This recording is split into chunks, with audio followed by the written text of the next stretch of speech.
Alright, so today I'm going to be doing the fourth and final installment to this 4-video mini-series showing off vintage art supplies, and yeah, I'll just start it off with a personal collection item of mine that I picked up last summer. So this is a genuine blocks amber varnish. This is, I want to say, early to mid 20th century. You can see there it's still fluid. And there's a mass of, not 100% sure the chemical process this has gone through, but some of the amber varnish has formed a mass and floated to the bottom. Most of it is still fluid, as you can see, never been opened. You can still has the original seal on it. Under this would be a cork, and it's tied with a string. If you watch my amber varnish, I did a modern amber varnish by Blocks video review. You can see they still use that string to this day. So you can see the label there. So this is a very special piece to me. Me being a big fan of surrealism in general, and Salvador Dali, this is something that he used sparingly, and just generally it's just a beautiful piece to have in my collection. Looks good, and I've only ever seen one of these. I've never seen another vintage amber varnish. I've seen mastic, copal, damar, but I've never seen a vintage amber varnish.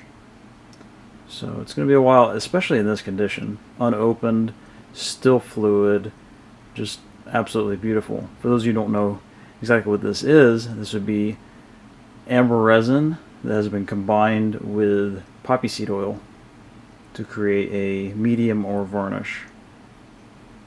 I believe Dali used it in his mediums. Not in all of his paintings, but in some. Him being my favorite painter, and this being a beautiful item. This is a personal collection item. I don't see myself selling this anytime soon. Move on to the next items. Next up we have a Rowney emerald green. This would be genuine. This is the Georgian variety, so this is a technically student grade version of it. Very full. I don't believe this has been used, or if it has, it hasn't been used much. Looks beat up. This is superficial wear. You can see the tube still looks very full. The cap is stuck. You can see some of the color on the edge of it though. It is a very beautiful minty green. This color hasn't been in production for artists since, I want to say, roughly mid 20th century. And you generally see them all becoming imitations by that point. So this is for sale in my shop currently. If you see this video after it's sold, my apologies. And we have a vermilion, same brand, so the Georgian Rowney. So this one doesn't say imitation, but it could be an imitation. Not 100% sure. The cap comes off on this one. This does look like genuine vermilion. It has kind of an opaque, warm, bright red look to it.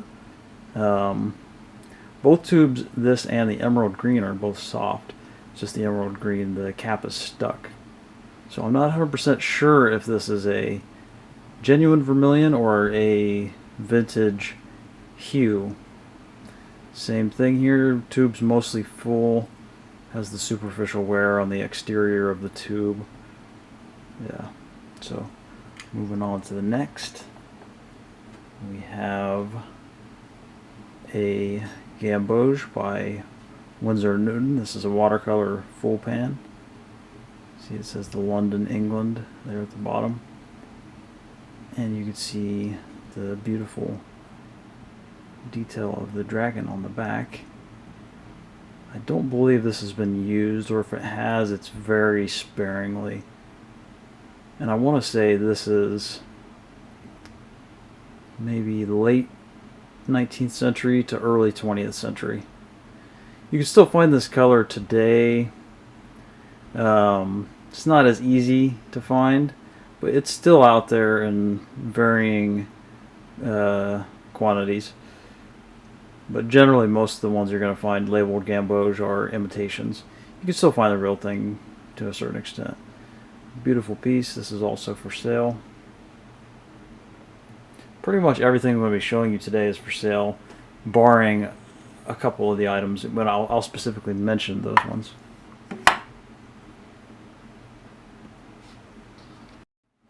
So next up we have a Rowney vintage set. You can see there the Rowney logo. It's a little bit worn here at the top. This is opens there like that. Just flip it open. You can see it has the logo on the interior as well. And this set here, comes with a mini catalog, pocket catalog. So if you flip, or you can see on the front it has the logo, same one as it's on the tin. If you flip through, it's going to show you some of the stuff they offer. There you can see, showing the different tube sizes. And a funny little thing we got here, misprint. So you could see the whole pan and the half pan. The titles are backwards. So it says whole pan for the half pan for the whole pan. I thought that was kind of funny. There you go, Chinese white, an old zinc white name. One of the old watercolors, the hexagons.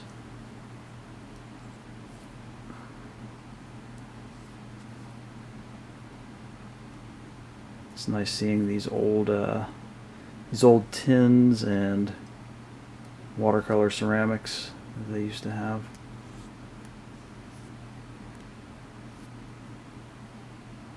There's some oil tubes. And you got a general rundown of everything in there. So I have a really nice artist catalog I'll be showing you towards the end. But let's just get through this set here. Let's see, let's adjust that. You got your palette.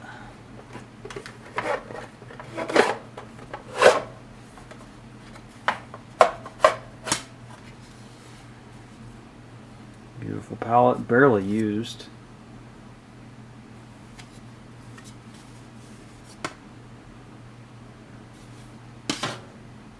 And we have a handful of tubes in this set here.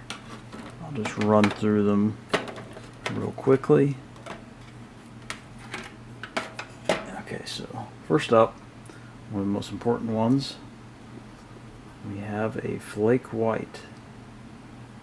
Cap comes off. Takes a little bit of effort. There we go.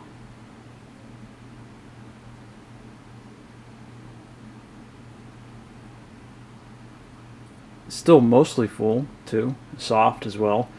And it, for these old lead white tubes, finding a soft tube is not impossible, but it's like hit or miss. A lot of them are dried out. A lot of lead paints, over time dry out, even modern ones. So there you go. Series B. So that's a Rowney tube. We have a Viridian, Georgian Rowney.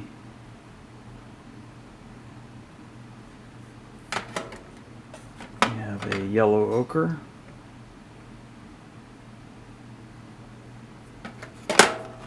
And we have a Windsor and Newton sap green. This one's quite old. I don't believe this is genuine sap green. This is probably just a very old imitation of it. And we have an ivory black. I think this is modern, what we would call bone black, because it is a Series A. I believe if it was genuine ivory, it would probably be a higher series than that. But again, I don't know.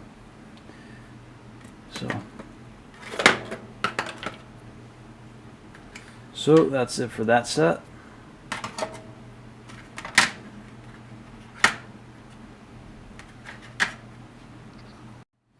So now we have another vintage box set. This box is actually really nice looking, nice old wooden box there. Very sturdy. So we're going to open up and see what's inside. There we go. Let's see here. So we have a variety of tubes here, mostly Windsor and Newton and Rowney. A lot of these ones up here are quite worn out. You can see that's common amongst a lot of old tubes too. You can see looks like a Windsor and Newton there. You know, a lot of these are pretty used up. So I'm not going to go through too much of these. I'll show off a few of these tubes back here though. There we got a cobalt violet. This one's rock hard. You could throw this at someone's head and potentially knock them out. I don't know why this one's completely dried all the way through, but I would say these are probably between the 50s to 60s, something like that, if I had to guess. This specific Georgian Rowney line. We have a French ultramarine blue here, which is a Series C, interestingly enough. A lot of exterior wear on that one. And most of the other colors back here are like umbers and things like that. Here's a Roberson and Co. burnt umber, or no, burnt sienna, sorry. Got the plastic cap there. Got an old thing of turpentine, which has discolored. It looks like linseed oil now. That'd be by Reeves. So that's it for that box. So I also have these vintage Windsor and Newton rare colors here. So I'm gonna just point these out. So we got manganese blue, got a vermilion, got a couple rose colors, gamboge, another vermilion, aurora yellow, another vermilion, rose madder genuine, and orolin or cobalt yellow. So all those are soft. Caps come off of all those, and I'll just demonstrate a few of them. I'll pull out three that I think are the rarest.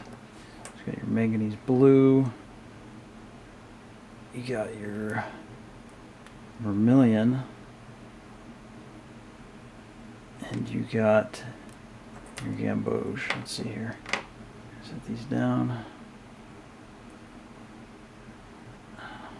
Give me a second.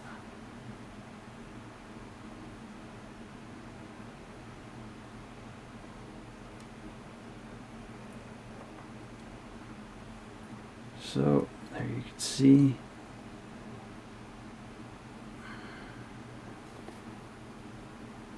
There you can see three of the rare colors in there. The manganese blue isn't that dark. That is just the medium obstructing the pigment under it. There you go. I want to say these are all roughly 70s or 80s, something like that. 1970s or 80s. And these are all between Series 3 to Series 5.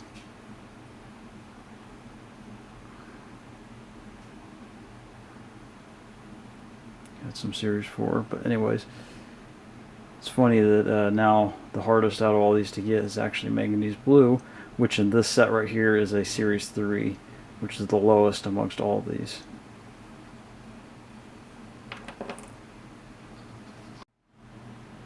Okay, so now we're going to get on to another personal collection item that I won't be selling. This is a vintage, late 1800s, 1886 to be specific, artist materials catalog, made by DeVoe and Co. You can see it has the logo down there, New York. You can see it's embossed in gold. This is a linen hardcover.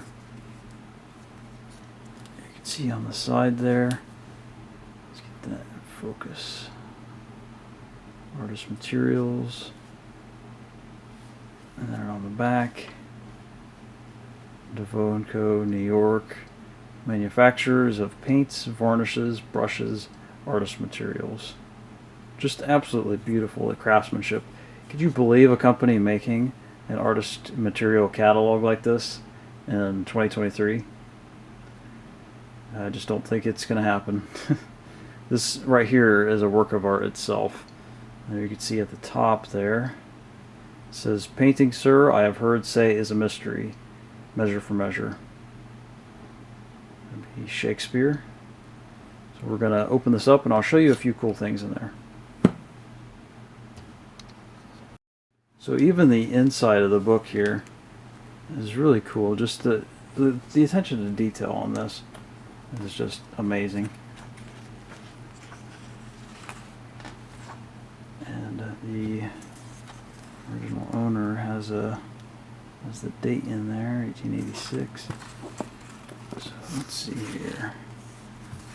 We're gonna. So this is the DeVoe & Co. oil paint section. There you go. Let's see there. There you can see Mummy, one of the colors. It's actually shown in this. It's very hard to find a art supply catalog that shows Mummy. So it shows it for DeVoe & Co. And they also carried Windsor and Newton colors too, as you can see here. And it's also shown, sorry, in the Windsor and Newton section too. A lot of interesting colors in here. Asphaltum. You got the emerald green and the different cinnabars and gamboge. So let's see here. I'll show some illustrations. It's an artist set. Let's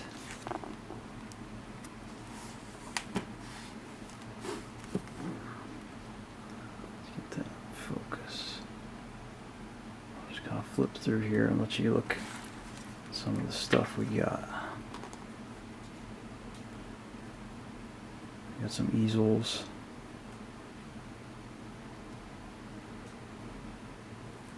You have some of the old paint cake designs here.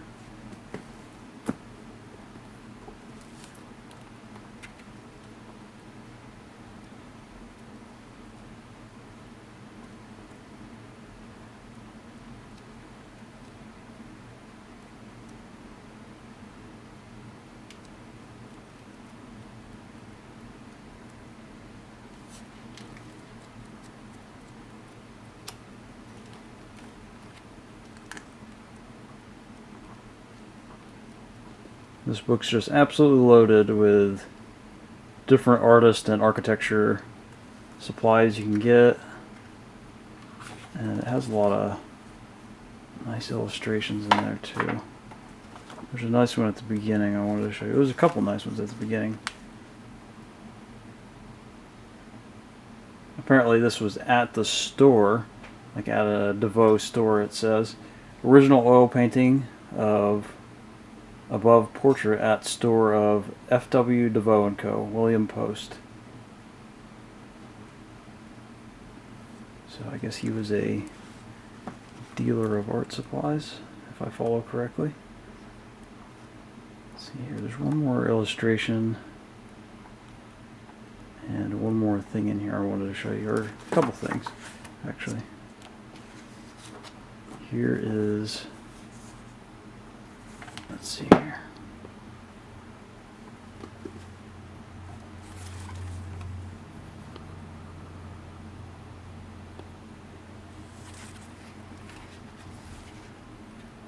There's an old Windsor and Newton watercolor paint box.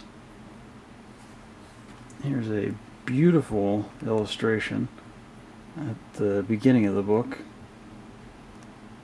You have the artist with their palette there. You got an easel, got a description of the company, what they're selling, some mannequins over here, just a little bit of everything, and a piece of what appears to be like tracing paper right here, which for being, you know, 150 years old is in really nice condition.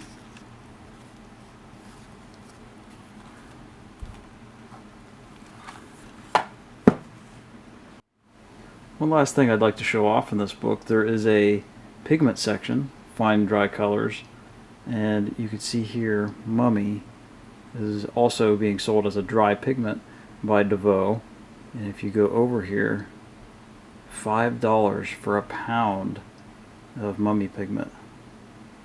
Now another thing that stood out to me as odd was Mars brown. All the Mars colors in general were actually very expensive back then. So synthetic iron oxides. So Mars brown, $13 a pound. Wild. You know, if you look at all the other Mars colors, you'd see that as well. Let's see here if I could find another one. So Mars orange down here, $18. Wild. Wild that, you know, most of these are like $1 or less per pound. You know, so Mummy being $5, that's like a decently priced pigment. You know, obviously nowadays it's not sold anymore, but if it were, if you were to get a hold of a vintage jar of it, it's not going to be $5, I'll tell you that. So, and also Mars colors are relatively cheap now compared to most of these pigments. So just a fascinating thing I found in here. And that pretty much concludes the series. You know, this is a 4-video short series. I can't foresee myself doing another one unless I somehow come across an estate of vintage paints and artist materials, which I have had the chance for those in the past, or I come across a vintage Mummy pigment or vintage Mummy oil paint tube. Beyond those, I've pretty much showed off a lot of the stuff I've had and personal collection items that I've been hunting for.